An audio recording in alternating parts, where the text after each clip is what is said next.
Pero the fact na dumadating, ito guys, ito yung sinasabi na peaceful resolution kasi parang hindi mo ine-expect, no? Kaya nga sabi ko sa inyo guys, may mga answered prayers kayo.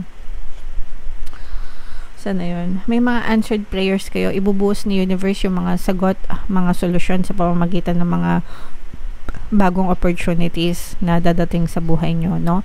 Kaya dapat welcome kayo or welcome kayo, wini-welcome nyo, no? Yung pagdating nitong mga abundance na to. Ito yung katumbas nito guys ay abundance of money. Okay.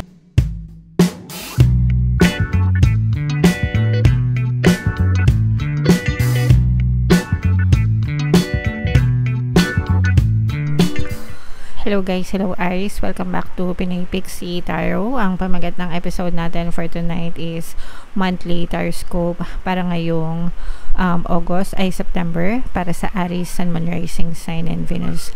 General lang mga kapiksi. Sa dulo ng video magkakaroon tayo ng yes or no pick a card reading. Ito yung deck na gagamitin natin guys. Pwede kayong magtanong ng isang tanong answerable by yes or no. Tapos titingnan natin yung sagot ng tarot sa inyo. So sa dulo ng video yan guys, kaya make sure na tapusin nyo yung video. So, unahin natin tong deck na to. Tingnan natin yung mga mensahe sa inyo ng inyong mga gabay. Mga kapiksi, we have look for a sign. Meron tayong peaceful resolution, mga kapiksi. And meron din tayong, wow! Abundance! Grabe. Grabe na to, guys. I-mind nyo na to. I-mind nyo na to guys sa comment section. Okay, mine abundance. I'm the king of abundance. I'm the queen of abundance. Yan, palagi ko yung sinishare yung affirmation na yan guys. So, palagi nyo sabihin sa sarili nyo araw-araw. And i-comment nyo na rin sa baba guys. So, ito guys, no, abundance, kasaganaan mga kapiksi. Ito yung nag-aantay sa inyo ngayong September, mga kapiksi, yung ngayong buwan ng Setyembre. So, make sure na angkinin nyo ito guys, and maging ready kayo. So, kung mapapansin nyo guys, yung kanyang palad, no? So, nakaganon, nakasalo, no? So, ibig sabihin yan, maging handa kayo sa pagsalo, maging handa kayo sa pagtanggap. Kapag kayo ay receptive, mga kapiksi, ibig sabihin ng receptive, ready to receive. Kapag kayo ay nasa receptive state, guys, talagang madali lang pumapasok yung mga biyaya at mga blessings sa buhay natin. So, sa mga nagtatanong, sa mga bagong kapiksi, no? Mga bagong viewers, paano ba nagiging receptive? Gratitude, mga kapiksi, pagpapasalamat, yan ang susi, guys, para maging receptive kayo. So, magdasal kayo and magpasalamat kahit wala pa yung blessings, magpasalamat kayo sa mga current na blessings na natatamasa nyo. And the more na nagpapasalamat kayo, the more that the universe will give you more blessings to come. Okay? So, thank you Lord. Thank you universe sa mga blessings. Salamat sa mga biyaya. Salamat sa mga pagtulong, di ba? So, ganun mga kapiksi. Okay? And peaceful resolution. Ito guys, look for a sign, no? Especially sa mga nagdadasal. Guys, no? Lingon-lingon kayo kasi baka mamaya sinasagot na pala yung mga dasal nyo. Hindi nyo pa napapansin kasi masyadong nakatuon yung isip nyo sa mga problema. Okay? So, dapat hindi ganon. Mga kapiksi, kapag nagdadasal kayo, dapat i-expect nyo na dadating talaga sa inyo yung mga pinagdadasal nyo. Kaya nga, dapat ready to receive kayo. Okay? So, yeah. I-mind nyo yan, guys, sa comment section. Mind, peaceful resolution. Mind, abundance. Abundance of money. Abundance of wealth. Abundance of love. Kung ano man yung gusto nyong abundance, mga kapiksi. Okay? So, comment down below if feeling nyo naka-resonate kayo dyan. Tingnan natin yung ganap sa inyo, Aries. Shuffle ko to guys. Habang sinashuffle ko to, panoorin nyo muna yung video natin regarding sa ating paano mag-manifest ng abundance video course. Kapiksi, sawa ka na ba sa mga struggles at hirap sa buhay mo? Masipag ka ba at masikap sa buhay ngunit hindi ka pa rin umaasenso? Ilang beses ka na bang nag-attempt mag-negosyo at mag-invest pero palagi ka pa rin nalulugi?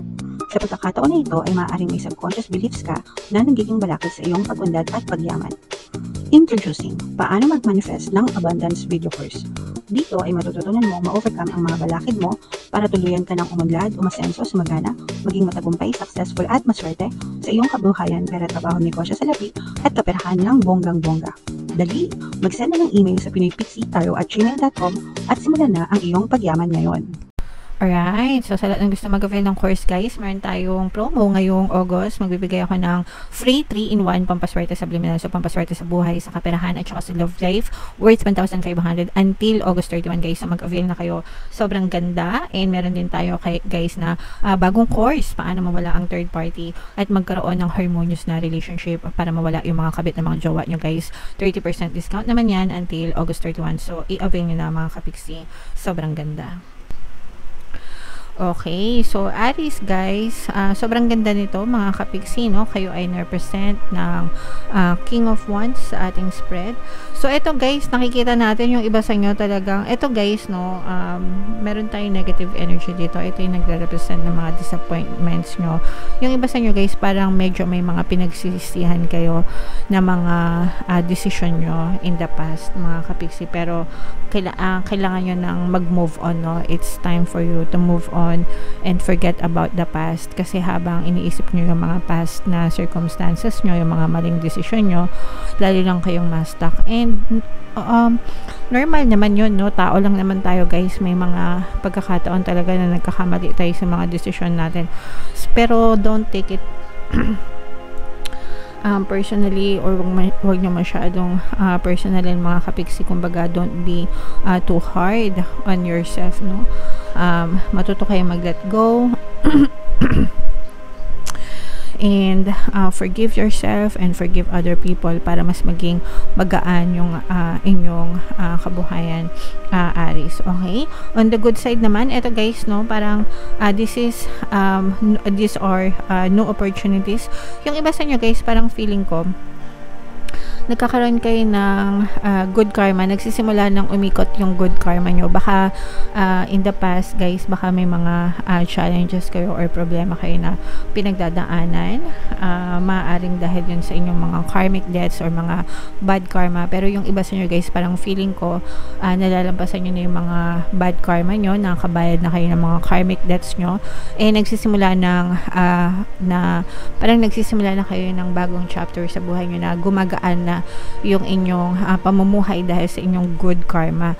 So these are new opportunities, parang pumapasok lang siya mga kapiksi, nagsisimula ng gumanda yung karma nyo sa buhay. So kapag nagsisimula ng gumanda yung karma guys, gumaganda na rin yung buhay. Kaya very important na magtanim ng good karma, and ginagawa yun guys sa pamamagitan ng charity, no? Endless acts of kindness. Yung charity naman guys ay hindi lang mga donate sa pera, no? Kahit anong tulong na pwede natin gawin sa kapwa natin, they are considered as charity acts of kindness. Mga kapiksi, yung simpleng pagdadasal mo para sa ibang tao, that's act of kindness. So kawang-gawa din yun guys. Okay, and ito guys, so grabe, merong ito yung sinasabi natin na asa na ba yun, look for a sign. Ito yung sinasabi ko sa inyo kasi baka ito pala baka dasal kayo ng dasal mga kapiksi, tapos binibigay na pala sa inyo yung solusyon, hindi nyo pa nakikita. Kasi ito guys, sinasagot na yung mga dasal nyo no? With this energy, mga kapiksi, nagkakaroon na ng peaceful resolution sa buhay nyo kasi your prayers are being heard and they are being answered. Ibig sabihin, naririnig, pinapakinggan yung mga dasal nyo, and sinasagot din naman mga kapiksi. So you have to look for a sign kasi baka mamaya nandyan na yung mga sagot sa mga dasal nyo, hindi nyo pa napapansin. Okay, so again guys, i-mine nyo yan sa comment section. Mine answered prayers, mine progress, no? Peaceful resolution, kasi nakikita natin na makakausad na talaga yung inyong kabuhayan mga kapiksi simula ngayong September. So what else guys? Excuse me. Alright, so what else guys? Tingnan natin. Ito naman guys, these are negative energies. May this is the energy of betrayal mga kapiksi. So baka mabiktima kayo ng mga pang-i-scam. Yung iba sa inyo, pwede kayo mabiktima ng mga abusive na relationship mga kapiksi, no? Toxic na relationship, abusive na relationship, pwedeng sa romantic na relationship mga kapiksi, o kaya naman pwede rin sa non-romantic relationship na baka sa mga boss nyo, sa mga trabaho nyo, ganyan, medyo abusado, medyo pagsamantalahan kayo. So, and parang kailangan nyo dito guys humingi ng tulong, kasi pag hindi kayo humingi ng tulong tas sinarili nyo lang, baka malunod kayo ng tuluyan dito sa problema na to. Sa mga nagdenegosyo naman or mga nagbabalak na magnegosyo, ito kasi guys, may mga opportunities na dadating sa inyo, okay? Pero, again guys, dun sa mga opportunities, kailangan palagi nyong pinag-aaralan. Paulit-ulit ako dyan guys sa pagsasabi sa inyo na huwag kayong titigil sa pagre-research, no, pagdating sa mga opportunities, kasi maraming manloloko nowadays. So, yung mga akala nyong legit, no, hindi pala. Kaya mag-ingat guys, no, always maging mapanuri sa lahat ng transaksyon para maiwasan nyo yung mga scam, mga kapiksi. Pero the fact na dumadating, ito guys, ito yung sinasabi na peaceful resolution, kasi parang hindi mo ine-expect, no. Kaya nga sabi ko sa inyo guys, may mga answered prayers kayo. Sana yun. May mga answered prayers kayo. Ibubuhos ni universe yung mga sagot, mga solusyon sa pamamagitan ng mga bagong opportunities na dadating sa buhay nyo, no? Kaya dapat welcome kayo, or welcome kayo, wini-welcome nyo, no, yung pagdating nitong mga abundance na to. Ito yung katumbas nito guys ay abundance of money, okay, abundance of opportunities, abundance of wealth. Guys, ito yung mga makakatulong sa inyo para talagang umangat yung inyong kabuhayan. So, sobrang ganda, Aries. Lahat yan, i-mine nyo sa comment section. Mine opportunities, abundance of money, abundance of wealth, solution. Yan, grabe. Sobrang ganda talaga, Aries. Okay?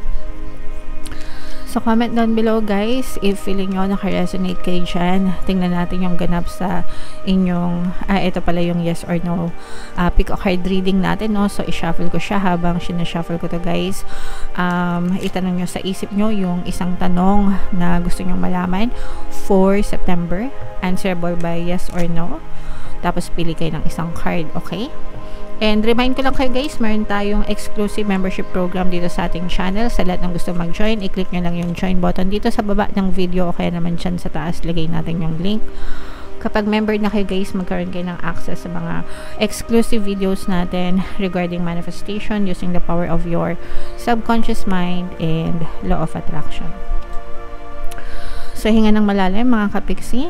Tapos, itanong nyo yung tanong nyo sa isip nyo. And then, pili kayo ng isang card. Card 1, card 2, card 3. Sa mga nakapili ng card 1, guys, ang sagot sa tanong nyo ay yes. Sa mga nakapili ng card 2, ang sagot sa tanong nyo ay yes. And sa mga nakapili ng card 3, ang sagot sa tanong nyo ay yes, mga kapiksi. Alright? Okay. So, comment down below, Aries, if feeling nyo naka-resonate kayo dyan. And huwag nyo kalimutan guys, makinig ng ating mga pampaswerte subliminals, no? Especially yung pantaboy malas, pang-akit ng swerte. Super effective guys, and super daming success stories. Ito yung playlist. Pakinggan nyo, and ito naman yung ating success stories ng paano mag-manifest ng abundance video course. Click here to subscribe guys, and click here to join our membership program.